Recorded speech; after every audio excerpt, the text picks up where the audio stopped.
Hello there. So I'm back, and this time around, we're going to discuss the swing states in the present election. That's my cat, and it's very strange. Every time I sit down, he makes sure to come and join me.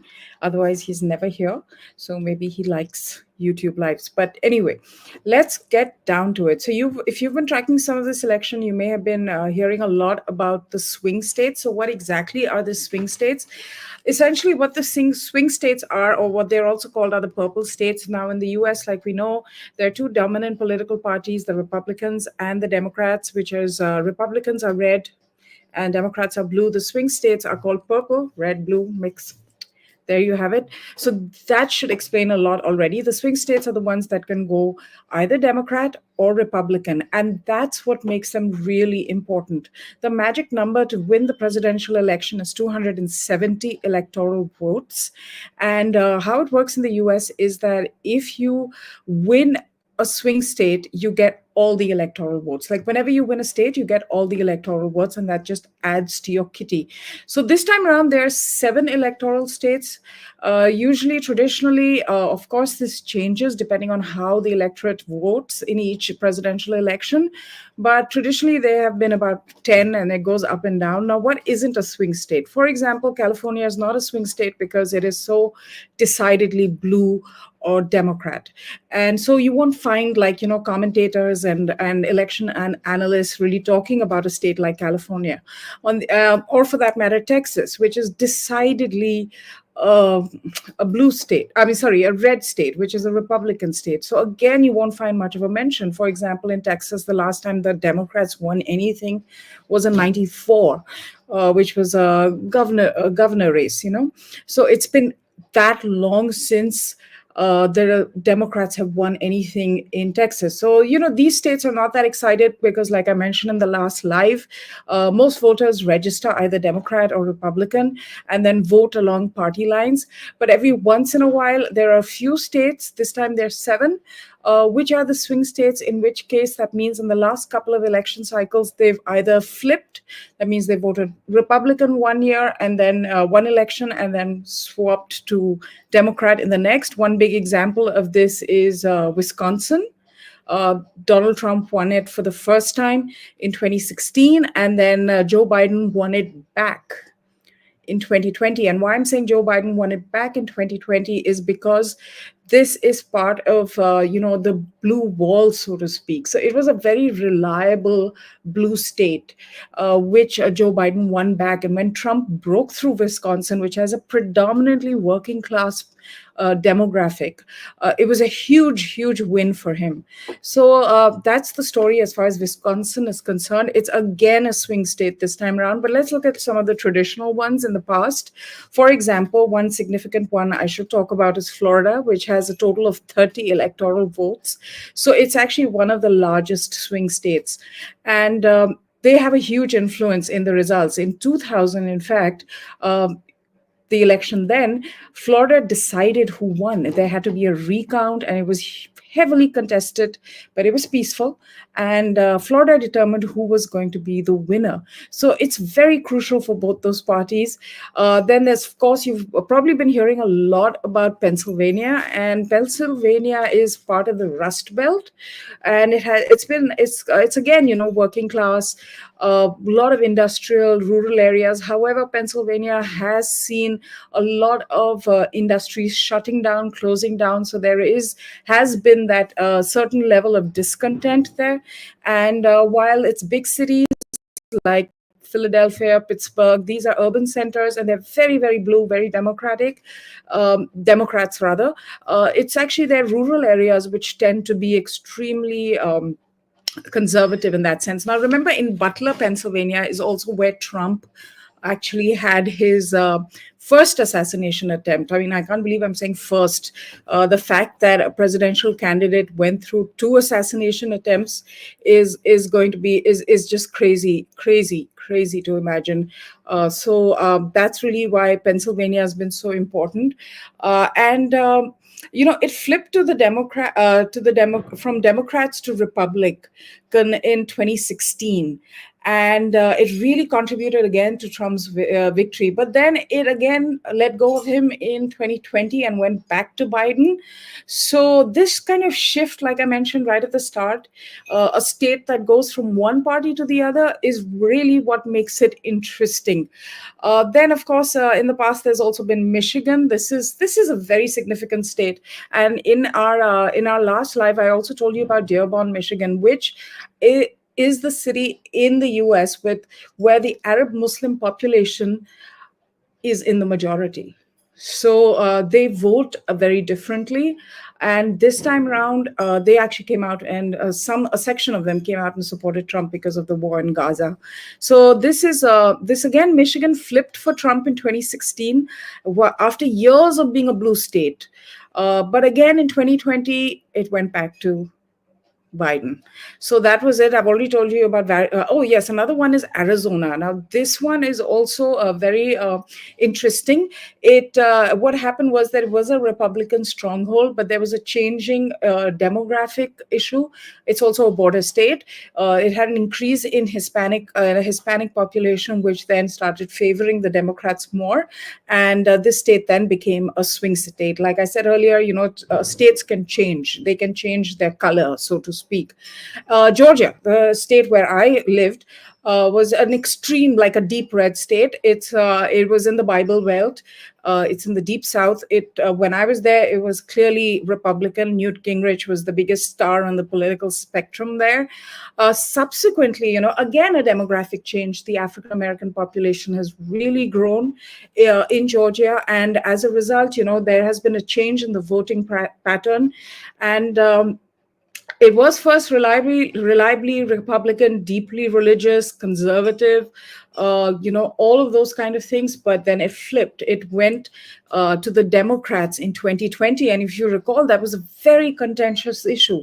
And we saw so much back and forth over it. And now again, and that was the first time it did it, by the way, since 1992. So even longer than Texas. So you can imagine how much of a deep red state Georgia was. But then it flipped. And this time around, Trump is going hard at it. And let's see, if the African-American male vote goes to him, as some people are predicting, this could be significant. Now, another state that people are really talking about is North Carolina. And this has a very, it has a mixed demographic. So it has suburban, urban, rural. And as a result, there are many different pockets of appeal and influence that politicians cater to. And the North Carolina is significant because you can tell on the last day of his campaigning, Trump actually started off his last push from North Carolina. So it's exceedingly important. The good news is North Carolina, Georgia, they do count their votes sooner than the other states, which sometimes take really long. For example, Pennsylvania takes really, really long to cast their votes.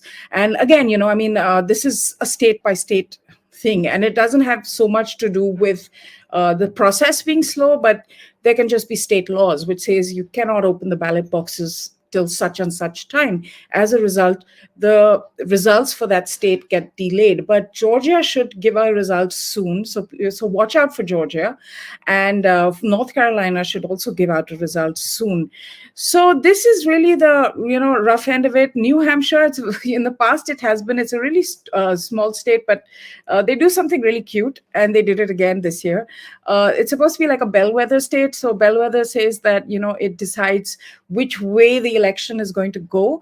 And one of the things it does is there's a little town there with about 16 people who are residents, and about 6 are registered to vote.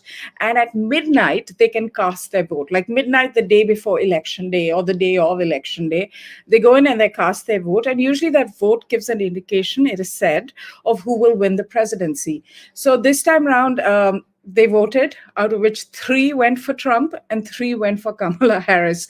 So it's really looking tight. Last time around, Biden won that little voting contest. So New Hampshire is interesting. right, this time around, like I said, it's 3-3, and that's really what most of the pollsters are saying as well, except for one strange poll which happened in Ohio. Now, remember, Ohio is also the state where the vice president candidate, J.D. Vance, the Republican vice president candidate J.D. Vance, comes from. And they had two polls there, actually. And one poll said that Kamala was ahead by 3 points. And then the other poll said Trump was ahead by 10 points. And these polls came out like back to back. So it's really confusing as to who is actually ahead in that state.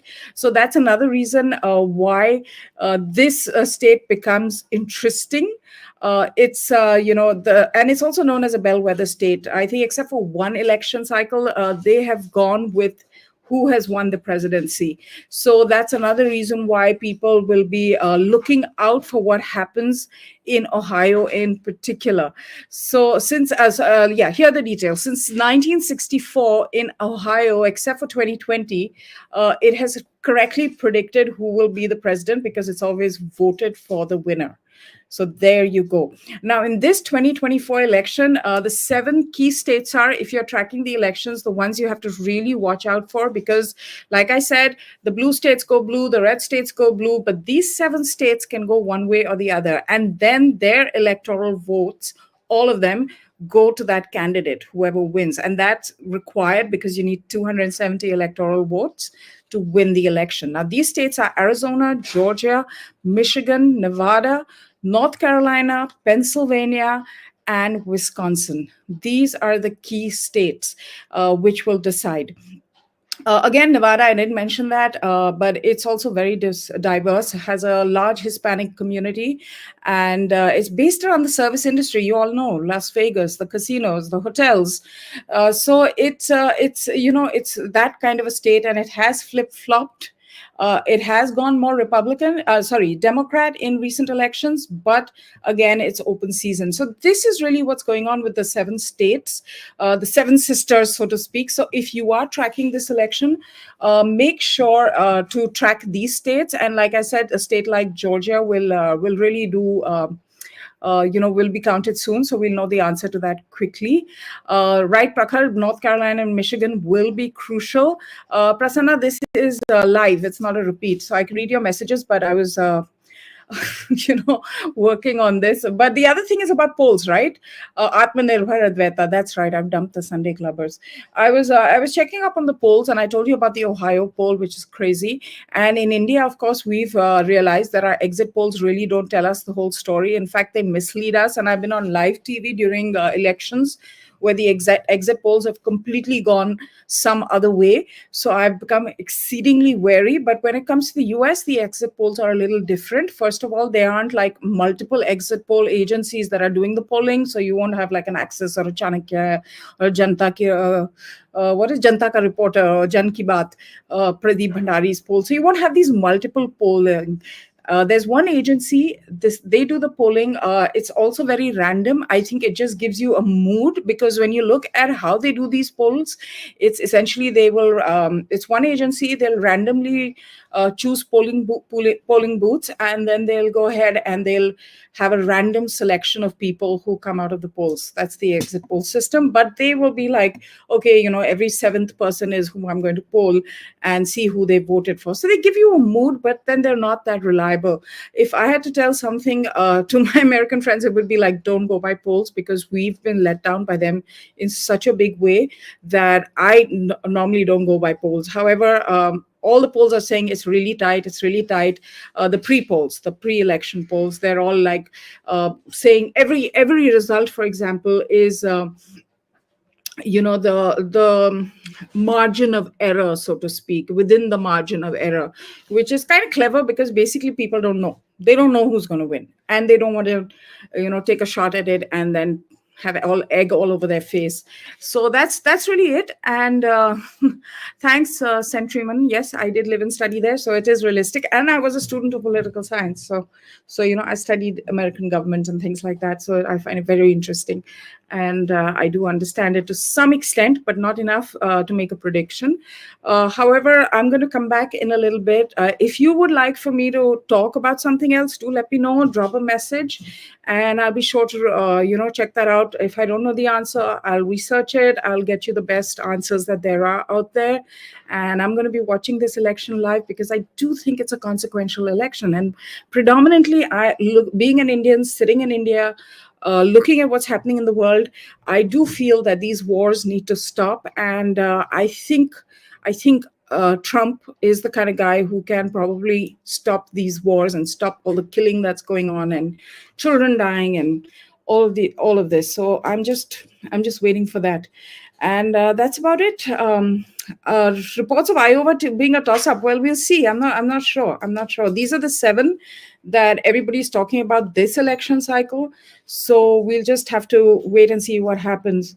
The leftist media host today showed forced enthusiasm. Is that indication of something they already know? Well, the thing with Trump is that he has a lot of silent voters because he's such a divisive and polarized figure that a lot of people don't really want to say that they're voting him. Like when I speak to some of my American friends, even the ones who are leaning Trump don't really want to talk about it publicly because you get ostracized in a certain set, which would be, college educated, urban or semi-urban. If you're from that area, not rural America, but if you're from that area, you will be ostracized to a certain extent. In fact, JD Vance just voted in Cincinnati, and he said that, don't give up your friendships for politics.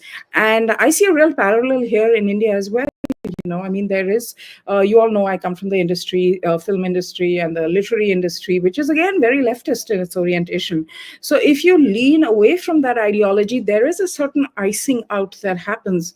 So a lot of people there don't really talk about voting for Trump. So it's a silent voter. Now, the Americans aren't talking about this because we follow Indian democracy and we analyze it. I think a lot will also have to do with the incumbency and the anti-incumbency vote and the turnout. Traditional Indian analysis, political analysis says that if you have a really high turnout, then that means that there's voting for change because that's when people are really motivated. Remember, elections are also emotional issues, right? So you can talk about inflation, you can talk about immigration crisis, you can talk about abortion. I'm talking about the US here. But the bottom line is it's also an emotional reaction. And that is potent. So when you have a situation that many more people come out to vote, that means they're voting for change. When they're happy with the way things are, they usually just stay home and say, who wants to go through the trouble? People are people everywhere in the world. So I'm really keenly observing the voter turnout. And so far, it's looking really strong because I think that will be a bit of an indicator of which way the wind is blowing. But one thing is certain for sure, is that it will have to be a decisive win. If there is going to be peace in the United States where people are mostly armed, this will have to be a landslide win for whoever wins. It has to be a sweep. If it's going to be a recount, like I said, we saw in 2000 with Florida, or a contentious issue like we saw in Georgia in 2020, then I'm really scared, and I'm genuinely scared, and I pray it doesn't happen, that we might see some violence. So I'm really hoping that whoever wins, it's decisive, it's a sweep, and it's not up for debate and conflict. So that's really where I'm at as far as that is concerned. And I'm going to come back at some point. If you guys, again, if you have any questions that you'd like me to dive into, I'd be happy to do it. Like I said, I feel like I'm back in college and I'm researching this and I'm talking about it. And let's wait and see. The Thai hippo, I didn't even know him. He predicts Trump over Harris. Okay. Yeah, Maulana. Yes, I also have to keep my ideology a secret and at work in this industry. Absolutely. I mean, it's real. So there is a silent voter. So thanks, Zishan, for appreciating this. Atmanirbhar Advaita.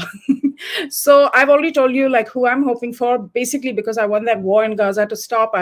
Wanted to, I want the escalation to stop, and really for people not to be killed like this. And I'm afraid whenever the Democrats are in office, they're bombing people and wars are starting. So that's my only thing. And thanks so much, everybody. There's my cat again. And I will be back soon, but keep tracking these elections. They're so interesting. So if you're a buff like me, these are great fun. And it's only going to get more heated as the clock ticks on. So catch you soon. Bye.